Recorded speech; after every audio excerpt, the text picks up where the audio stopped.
ನಮಸ್ಕಾರ ನನ್ನ ಪ್ರಿಯ ವೀಕ್ಷಕರೇ, ನಮ್ಮ ಲಕ್ಷ ಚಾನಲ್ಗೆ ಸ್ವಾಗತ. ವೀಕ್ಷಕರೇ, ಇವತ್ತು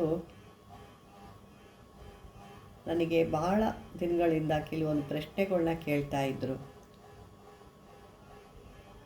ನಾವು ಸಾಕಷ್ಟು ಮಂತ್ರಗಳನ್ನ ಸಿದ್ಧಿ ಮಾಡ್ಕೊಳ್ತೀವಿ.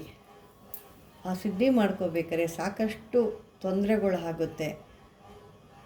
ಎಲ್ಲಿ ಕೂತ್ಕೊಂಡ್ರು ಅಲ್ಲಿ ಏನಾದರೂ ಅಡೆತಡೆಗಳಾಗೋದು, ಅಥವಾ ನಾವು ಏನೋ ಪೂಜೆ ಕೂತ್ಕೊಂಡಾಗ ಯಾವುದೋ ಒಂದು ಶಬ್ದ ಆಗೋದು, ಅಥವಾ ಫೋನ್ ಬರೋದು, ಮತ್ತೊಂದು ಮಗದೊಂದು ಆಗುತ್ತೆ. ಮತ್ತು ನೀವು ಹೇಳ್ತಾ ಇರ್ತೀರಾ ನೀರಲ್ಲಿ ನಿಂತು ಮಾಡಬೇಕು, ಅಲ್ಲಿ ಮಾಡಬೇಕು, ದೇವಸ್ಥಾನದಲ್ಲಿ ಮಾಡಬೇಕು ಅಂತ. ನೀರಲ್ಲಿ ನಿಂತ್ಕೊಂಡು ಮಾಡೋಕ್ಕೆ ಹೋದಾಗ ಅಲ್ಲಿ ಯಾರೋ ನಮ್ಮನ್ನು ತಳ್ದಂಗೆ ಆಗಿಬಿಡುತ್ತೆ. ಆವಾಗ ನಮಗೆ ಅದು ಮತ್ತೆ ಅದರಿಂದ ಇದಾಗಿ ಮತ್ತೆ ಇನ್ನೊಂದು ಸರಿ ನೀವು ನೋಡೋಣ ಅಂತ ಹೋಗ್ತೀವಿ. ಆವಾಗ ಏನೋ ಕಾಲುಗಳಿಗೆ ಹಗ್ಗನೋ ಹಾವು ಸುತ್ಕೊಂಡು ನಮ್ಮನ್ನು ಬೀಳಿಸೋ ಥರ ಆಗುತ್ತೆ. ಈ ರೀತಿ ಎಲ್ಲ ನಮಗೆ ತೊಂದರೆ ಆಗುತ್ತೆ. ಇನ್ನೂ ಸಾಕಷ್ಟು ಥರ ನಾನಾ ಥರ ಹೇಳ್ತೀರಾ. ಮೊನ್ನೆ ಒಂದು ಗೃಹಿಣಿ ಒಬ್ಬರು ಮಾತಾಡಿದರು. ನಾನು ಪೂಜೆ ಮಾಡಿದ ತಕ್ಷಣವೇ ನನಗೆ ಮುಖ ಎಲ್ಲ ಒಂದು ರೀತಿ ಕೆಟ್ಟದಾಗುತ್ತೆ. ನನ್ನ ಮುಖದಲ್ಲಿ ಕಳೆ ಇರಲ್ಲ, ಕಾಂತಿರಲ್ಲ. ನನ್ನ ಮುಖ ನಾನೇ ನೋಡಿಕೊಂಡಾಗ ಭಯ ಆದಂಗೆ ಆಗುತ್ತೆ. ಒಂದು ಮುಖ ವಿಕಾರ ಆಗಿಬಿಡುತ್ತೆ ನನಗೆ. ನನ್ನ ದೇಹದ ಚರ್ಮ ಎಲ್ಲ ಒಂದು ರೀತಿ ಆಗ್ಬಿಡುತ್ತೆ.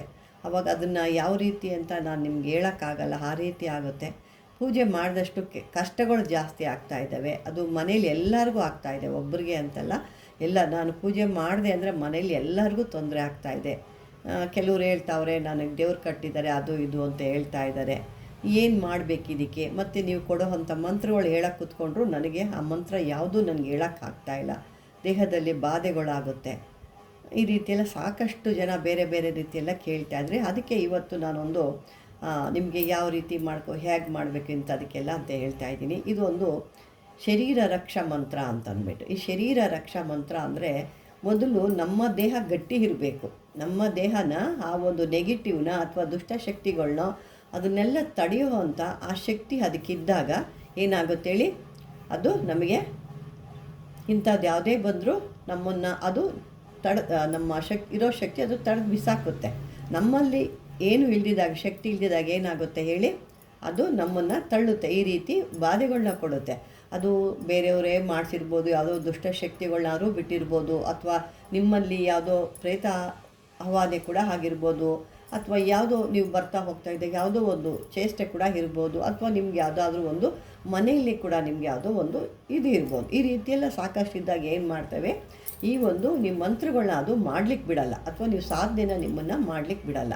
ಸಾಕಷ್ಟು ಜನ ಕೇಳ್ತಾಯಿದ್ರಿ. ಈ ನಾನು ಒಂದು ಸರಿ ಕೂಡ ಹಾಕಿದ್ದೆ ಅನಿಸುತ್ತೆ, ಅದು ಅವ್ರಿಗೆ ಸಿಕ್ಕಿಲ್ಲ, ಮತ್ತೊಮ್ಮೆ ಹಾಕಿ ಅಂದಾಗ ಇದು ಉಪಯೋಗಕ್ಕೆ ಬರೋ ಅಂಥದ್ದು, ಅಥವಾ ಹೊಸ್ದಾಗಿ ನೋಡ್ತಾ ಇರೋ ನನ್ನ ಚಾನಲ್ ನೋಡ್ತಿರೋರಿಗೆ ಇದು ಕೂಡ ಅವ್ರಿಗೆ ಒಂದು ಉಪಯೋಗಕ್ಕೆ ಬರುತ್ತೆ ಅನ್ನೋ ಉದ್ದೇಶಕ್ಕೆ ಇದನ್ನು ನಾನು ಮಾಡ್ತಾಯಿದ್ದೀನಿ.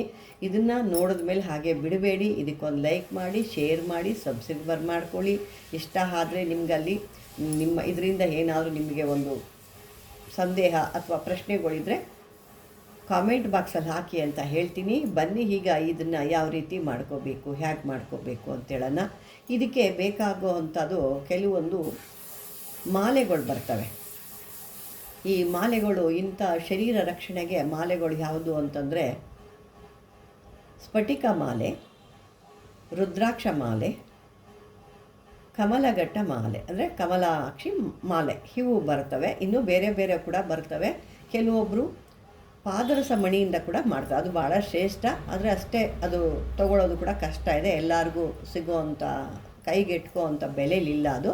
ಹಾಗಾಗಿ ಇರೋರು ಬೇಕಾದ್ರೆ ಮಾಡ್ಕೋಬೋದು, ಇಲ್ದಿರೋರು ಈ ಸ್ಫಟಿಕ ಅಂದರೆ ಶುದ್ಧವಾದ ಸ್ಫಟಿಕ ತೊಗೋಬೇಕು. ಅದು ನೀವು ಮೈ ಮೇಲೆ ಧಾರಣೆ ಮಾಡಿದಾಗ ತಣ್ಣಗೆ ಕೊರಿಯುತ್ತೆ. ಅದು ಒರಿಜಿನಲ್ ಆಗಿರುವಂಥದ್ದು ಒಳ್ಳೆಯದು ಅಂತ ತಿಳ್ಕೊಬೇಕು.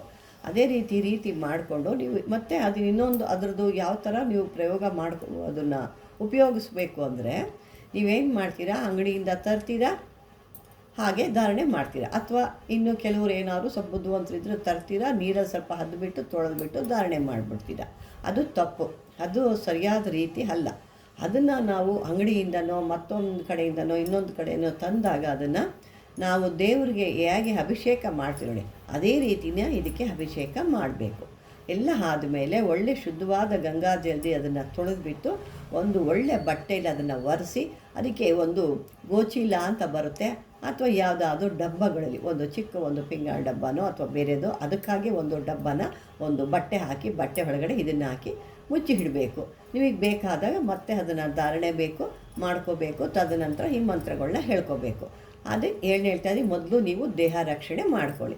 ದೇಹ ರಕ್ಷಣೆ ಆಯಿತು. ನೀವು ಯಾಕೆಂದರೆ ಇದು ಎಷ್ಟು ಮಾಡಬೇಕು ಅಂತ ಕೇಳಿದ್ದೀರ. ಅಕಸ್ಮಾತು ನಿಮ್ಗೆ ಇಷ್ಟು ಹೇಳ್ಬೇಕಾ ಅಷ್ಟು ಹೇಳಬೇಕಿಲ್ಲ. ಇದಕ್ಕೆ ಮಿನಿಮಮ್ ಅಂದರೆ 108 ಇರುತ್ತೆ ಅಷ್ಟೇ. ಅದ್ರ ಮೇಲೆ ನೀವು ಇನ್ನೂ ಹೇಳ್ಕೊಳ್ತೀವಿ, ಇನ್ನೂ ಶಕ್ತಿ ಇರುತ್ತೆ, ನಿಮ್ಗೆ ಇನ್ನೂ ಪವರ್ ಬರುತ್ತೆ. ಯಾಕೆಂದರೆ ಅದು ನೀವು ಹೆಂಗೆ ಮಾಡ್ತೀರೋ ಆ ರೀತಿ ಇರುತ್ತೆ ಅದು. ಈಗ ನಾವೇನು ಹೇಳ್ತೀವಿ, ನಮ್ಮ ಕೈಲಿ ಅಷ್ಟು ಆಗಲ್ಲ, ನಮ್ಗೆ ಟೈಮ್ ಸಿಕ್ಕಲ್ಲ ಅನ್ನೋರಿಗೆ ಮಿನಿಮಮ್ ಇಷ್ಟು ಮಾಡಿ ಅಂತಾದರೂ ಹೇಳ್ತಾರೆ.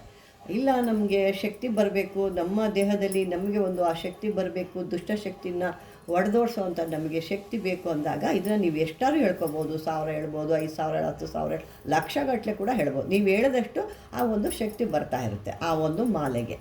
ಇನ್ನೂ ಒಂದು ಏನಪ್ಪ ಅಂತಂದರೆ, ಈಗ ನೀವೇನು ಮಾಡ್ಕೊಂಡ್ವಿ, ನಾವು ಶರೀರ ರಕ್ಷಣೆನ ಮಾಡ್ಕೊಂಡ್ವಿ. ಶರೀರ ರಕ್ಷಣೆನ ಮಾಡ್ಕೊಂಡ ತಕ್ಷಣ ಮುಗ್ದೋಯ್ತಾ? ಇಲ್ಲ, ಶರೀರ ರಕ್ಷಣೆ ಆಯಿತು. ಆದರೆ ಮುಂದಕ್ಕೆ ಸ್ಥಳದ ದಿಗ್ಬಂಧನ ಆಗಬೇಕಲ್ವ, ಇದು ಆಯಿತು. ಆದರೆ ನಾವು ಕೂತಂಥ ಸ್ಥಳ ದಿಗ್ಬಂಧನ ಆಗಬೇಕು, ಅದು ಕೂಡ ಇಲ್ಲ ಅಂದರೆ ಈ ರೀತಿ ತೊಂದರೆಗಳು ಕೊಡ್ತಾ ಇರುತ್ತೆ. ಎರಡೂ ಮಾಡಿಕೊಂಡಾಗಲೇ ನಿಮಗೆ ಅದು ಶುದ್ಧವಾದ ಒಂದು ಸರಿಯಾದ ಒಂದು ಇದು ಅಂತ ನೀವು ಹೇಳೋವಂಥದ್ದು. ಆ ಒಂದು ದಿಗ್ಬಂಧನ ಮಾಡ್ಕೋಬೇಕು. ಸ್ಥಳ ದಿಗ್ಬಂಧನ ಮಾಡಿಕೊಂಡಾಗ ಆವಾಗ ಈ ಶರೀರ ರಕ್ಷಣೆ ಇರುತ್ತೆ. ಮತ್ತು ಸ್ಥಳ ದಿಗ್ಬಂಧನ ಆದರೆ ಯಾವ ದುಷ್ಟಶಕ್ತಿಗಳು ಬರಲ್ಲ. ಬಂದರೂ ನಿಮ್ಮಲ್ಲಿರೋ ಆ ಒಂದು ಮಂತ್ರ ಶಕ್ತಿಯಿಂದ ಅವು ದೂರ ಓಡೋಗುತ್ತೆ.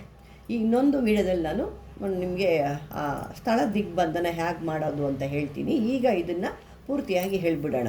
ಇದನ್ನು ಯಾವ ಮುಖ ತಿರ್ಸ್ಕೋಬೇಕು, ಹೆಂಗೆ ತಿರ್ಸ್ಕೋಬೇಕು, ಯಾವ ಕಡೆ ಕೂತ್ಕೋಬೇಕು ಅಂತಂದಾಗ ಇದು ಉತ್ತರ ಅಥವಾ ಪೂರ್ವಕ್ಕೆ ಕೂತ್ಕೋಬೇಕಾಗುತ್ತೆ.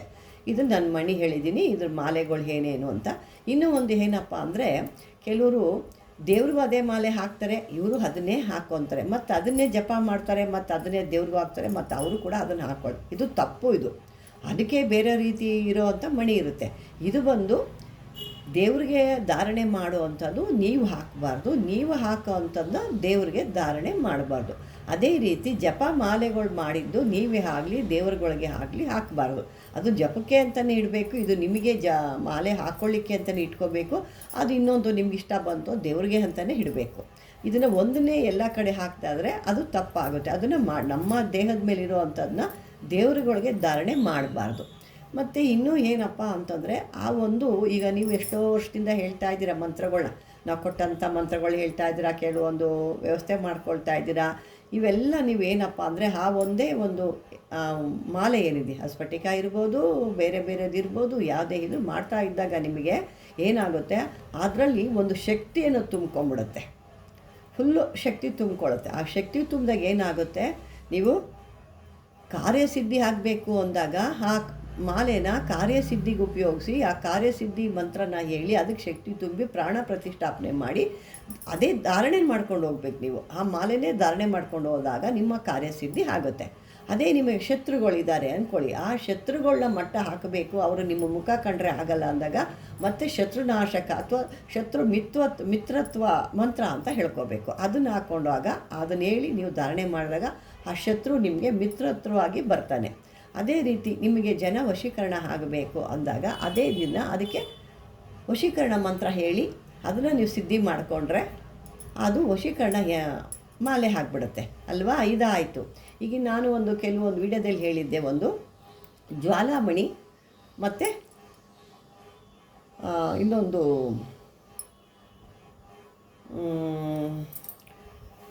ಮಣಿ 2 ಹೇಳಿದ್ದೆ, ಸದ್ಯಕ್ಕೆ ಅದು ಬರ್ತಾ ಇಲ್ಲ. 2 ಮಣಿಗಳನ್ನ ನಾನು ಮಾಲೆಗಳನ್ನ ಹೇಳಿದ್ದೆ. ಸಾಲಿಗ್ರಾಮ ಮಣಿ 2 ಹೇಳಿದ್ದೆ. ಅದರಲ್ಲಿ ಏನಪ್ಪ ಅಂತಂದರೆ ಅದು ವಿಶೇಷ ಬೇರೆ. ಅದನ್ನು ನೋಡಿ ನೀವು ಅದನ್ನು ಧಾರಣೆ ಕೂಡ ಮಾಡ್ಬೋದು. ಅದನ್ನೇ ನೀವು ಮಂತ್ರ ಕೂಡ ಬಳಸ್ಕೋಬೋದು. ಮಂತ್ರ ಅದು ಯಾವುದಾದ್ರು ಮಂತ್ರ ಹೇಳ್ಕೊಂಡು ನೀವು ಜಪ ಕೂಡ ಮಾಡ್ಬೋದು. ಜಪ ಮಾಡಾದಮೇಲೆ ಅದನ್ನೇ ನೀವು ಧಾರಣೆ ಕೂಡ ಮಾಡ್ಬೋದು. ಅದರಲ್ಲಿ 2 ಪವರ್ ಕೂಡ ಅದರಲ್ಲಿ ನಿಮಗೆ ಸಿಗುತ್ತೆ. ಆದರೆ ಇವು ಎಲ್ಲ ಏನಿದೆ ಅಂತಂದಾಗ ಇವನ್ನು ನೀವು ಹಾಕೋಬೋದು. ಅದು ಬಿಟ್ಟರೆ ದೇವ್ರಿಗೆ ಮಾತ್ರ ಹಾಕಬೇಕು, ಅದು ಬಿಟ್ಟರೆ ಜಪಕ್ಕೆ ಮಾತ್ರ ತೊಗೋಬೇಕು. ಒಂದೊಂದೇ ಕೆಲಸಕ್ಕೆ ಬರುತ್ತೆ. ಆದರೆ ಈ ಒಂದು ಹೇಳಿದೆ 2 ಮಣಿ ಹೇಳಿದೆಯಲ್ಲ, ಅದು ಮಾಲೆಗಳು ಮಾತ್ರ. ಇದು ನೀವು ಹಾಕೋಬೋದು ಜಪಕ್ಕೂ ಬರುತ್ತೆ, ಎರಡಕ್ಕೂ ಇದು ಬರುತ್ತೆ. ಯಾಕೆ ನಾನು ಮೊದಲೇ ಕಳೆದ ವಿಡಿಯೋದಲ್ಲಿ ಕೂಡ ಹೇಳಿದ್ದೀನಿ, ಆ ರೀತಿ ಇದ್ದಾಗ ಅದು ಆ ರೀತಿ ಬರುತ್ತೆ. ಮುಂದಿನ ವಿಡಿಯೋದಲ್ಲಿ ಇನ್ನೂ ಸಾಕಷ್ಟು ವಿಷಯಗಳಿದೆ, ಅದನ್ನು ಹೇಳ್ಕೊಂಡು ಬರೋಣ.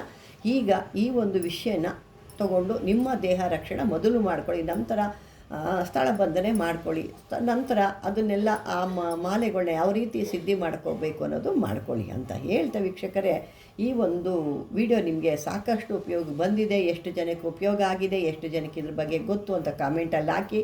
ಅದೇ ರೀತಿ ಶೇರ್ ಮಾಡಿ, ಆದಷ್ಟು ಗೊತ್ತಿಲ್ಲದಿರೋಂಥಗೆ ನಿಮ್ಮ ಸ್ನೇಹಿತರಿರ್ಬೋದು, ಬಂಧುಗಳಿರ್ಬೋದು, ನಿಮ್ಮ ಹಿತ ಜನಗಳಿರ್ಬೋದು, ಯಾರೋ ನಿಮ್ಮ ಕುಟುಂಬದವ್ರು ಇರ್ಬೋದು, ಅವ್ರಿಗೆ ಶೇರ್ ಮಾಡಿ. ಅದೇ ರೀತಿ ಇದನ್ನು ಯಾರು ಹೊಸ್ದಾಗಿ ನೋಡ್ತಿದ್ರು ಅವರು ಸಬ್ಸ್ಕ್ರೈಬರ್ ಮಾಡ್ಕೊಳ್ಳಿ ಅಂತ ಹೇಳ್ತಾ ವೀಕ್ಷಕರೇ, ಇದುವರೆಗೂ ನನ್ನ ಒಂದು ವಿಡಿಯೋ ನೋಡಿದ್ದಕ್ಕೆ ಧನ್ಯವಾದಗಳು.